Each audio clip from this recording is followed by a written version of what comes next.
Paper तो अच्छा गया है, आई बिलीव। वाह, देखिए बहुत सारे ऐसे स्टूडेंट हैं जो अपसेट हैं, जिनको लग रहा है कि पेपर अच्छे नहीं गए, लेकिन बहुत कम ऐसे बच्चे हैं, आप वन ऑफ देम। तो इसमें अच्छा गया है। इसमें क्या आपको लग रहा है लास्ट के पेपर को, अगर इस साल के पेपर को हम कंपेयर करें? एक्चुअली डिफ़िकल्टी लेवल हर बार का बढ़ता ही जा रहा है, मुझे ऐसा लगा। Paper was quite difficult. मैं पहले भी अटेम्प्ट दे चुकी हूँ, तो पहले ऐसा होता था कि हम 90+ अटेम्प्ट्स कर जाते थे कई बार, लेकिन इस बार हमारे अटेम्प्ट्स कम रह गए हैं। बट ऑल्दो चूँकि डिफ़िकल्टी लेवल ज़्यादा था, तो हमें लगता है पेपर मेरा अच्छा हुआ है। किस पोर्शन से ज़्यादा क्वेश्चन पूछे गए? मुझे ऐसा लगा कि करंट अफेयर्स, जो कंटेम्प्रेरी इश्यूज चल रहे हैं, उनसे क्वेश्चंस काफ़ी ज़्यादा थे। और बाकी सारे ही कवर्ड हैं, हिस्ट्री भी कवर्ड थी, एनवायरमेंटल इश्यूज भी कवर्ड थे। बैलेंस करके सारे एरियाज पूछा गया। हाँ जी। मैम ये कौन सा अटेम्प्ट है आपका? मेरा ये 5th अटेम्प्ट है। 5th attempt. ऑप्शनल पेपर क्या है? मेरा ऑप्शनल सोशियोलॉजी है। इससे पहले कोई प्रीलिम्स वगैरह निकाला आपने? हाँ, मैंने 2 बार मेंस लिखा है। 2 बार मेंस लिखा है, गुड गुड। क्लियर नहीं कर पाई। कोई नहीं, बहुत सारे बच्चे 6 से ज़्यादा अटेम्प्ट देते हैं, ऐसा कोई नहीं है। बट ये है कि आप कंसिस्टेंट लगे रहिए, ऐसा नहीं है। मैम लास्ट ईयर के पेपर आपने दिए होंगे राइट, प्रीलिम्स के। इस साल के पेपर दोनों में कंपेयर कैसे करेंगे आप? कौन सा पेपर अच्छा था, किस पेपर में क्या नया था और क्या डिफरेंस, बेसिक डिफरेंस? देखिए, पेपर हर बार का अनप्रेडिक्टेबल होता है। वी कैन नॉट कंपेयर कि पिछली बार का पेपर कैसा था कैसा नहीं था। बट हाँ, ये ज़रूर कह सकते हैं कि डिफ़िकल्टी लेवल पेपर का बढ़ा है और एनालिटिकल क्वेश्चंस इंक्रीज़ हुए हैं। जो एलिमिनेशन का एक स्कोप होता था, वो कम होता जा रहा है, क्योंकि उसमें जो ऑप्शंस आते हैं वो बहुत वेग कर दिए हैं। जैसे आप ऑप्शन 1 या 2 नहीं चूज़ कर सकते, उसमें पता करना होता है कि 2 सही हैं कि 3 सही हैं कि 4 सही हैं, ऐसे वाले ऑप्शंस आ गए। कैसे करेंगे ऐसी चीज़ को? जैसे कि सपोज कीजिए किसी को आंसर पता है, लेकिन ऑप्शन 4 ऑप्शन भी ऐसे दिए गए हैं जिसमें लग रहा है कि चारों सही के सही हैं, लेकिन ये है कहीं ना कहीं कंफ्यूज करने वाली बात। तो इस तरह की प्रॉब्लम से कैसे बाहर निकले? Because you are the expert ma'am. Practice जितनी होगी उतनी आपका। मुझे ऐसा लग रहा है ना मैम कि आपको किसी भी टॉपिक बारे में पूरा जानना पड़ेगा, पूरा समझना पड़ेगा, लेयर बाय लेयर। ऐसा है क्या? मतलब ये होता है ना, बस ये होता है ना कि जैसे कि हम किसी चीज़ को पढ़ लिया, ऐसे नहीं होगा। आपको बहुत डीप नॉलेज होना चाहिए, राइट? आई थिंक कि आपको, हाँ, दोनों actually it works both the ways. दोनों कुछ एस्पेक्ट्स हैं जो करंट इश्यूज चल रहे हैं, वो आपको इन डेप्थ उसकी जानकारी होनी चाहिए। कुछ ऐसे टॉपिक्स हैं जो बहुत रेयर पूछे जाते हैं, पर आपको जनरल एक इन्फॉर्मेशन उनकी चाहिए होती है। फॉर एग्जांपल वर्ड मैपिंग की है, तो आपको एक जनरल इन्फॉर्मेशन चाहिए होती है कि कौन सा कहाँ पर है।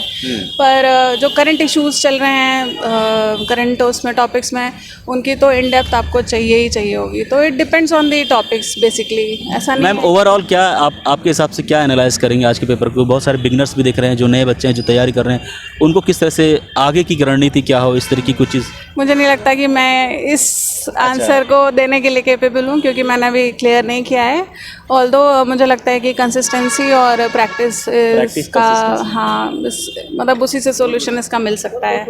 बाकी मैं चलिए, all the best for your CSAT paper and I am sure इस बार you will rock. Thank you so much. दोस्तों, जैसा कि आप सभी को पता है, यूपीएससी 2022 की रिजल्ट फाइनली आ चुकी है। अगर हम बात करें पीडब्ल्यू और ऑनली आईएएस की, तो दोस्तों एक अच्छी शुरुआत, बहुत अच्छी शुरुआत हुई है पीडब्ल्यू की तरफ से इस साल। यहाँ से कई स्टूडेंट हैं जिन्होंने यूपीएससी क्लियर किया है। जैसे दोस्तों अगर हम टॉपर्स की बात करें, उमा हरारती हो गई, उसी तरह ऑल इंडिया रैंक 4 स्मृति मिश्रा हो गई।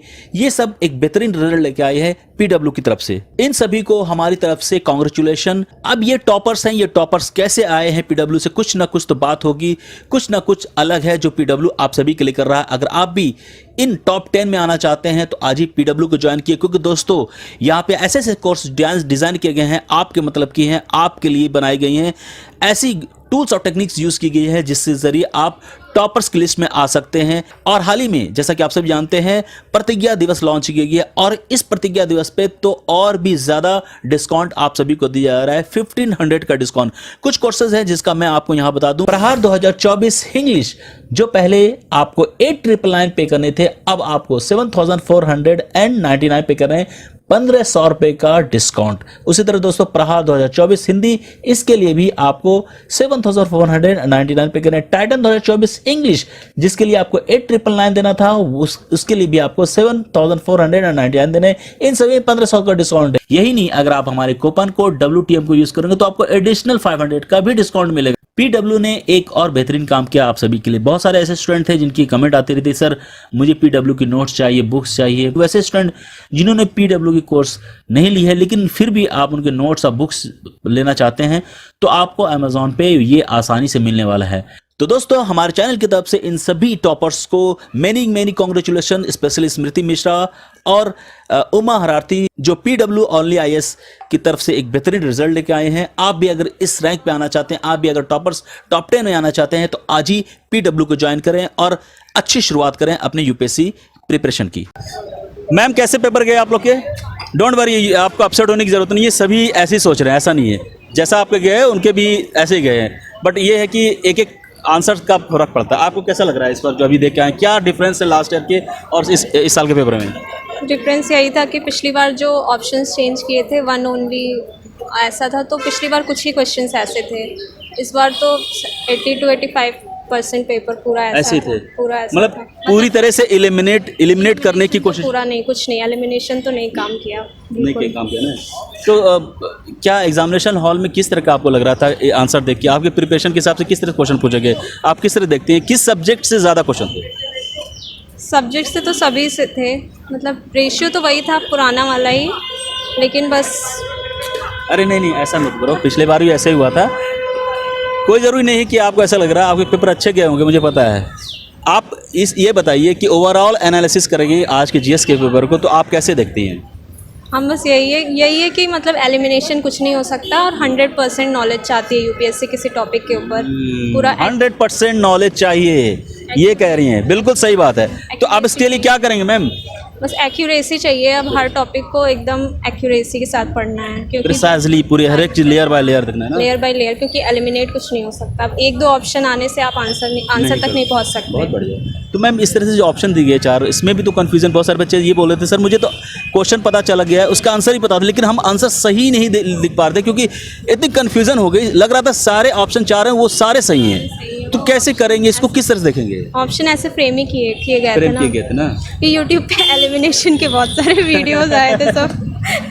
चलिए ma'am, all the best, do your best in CSAT paper. Okay thank you.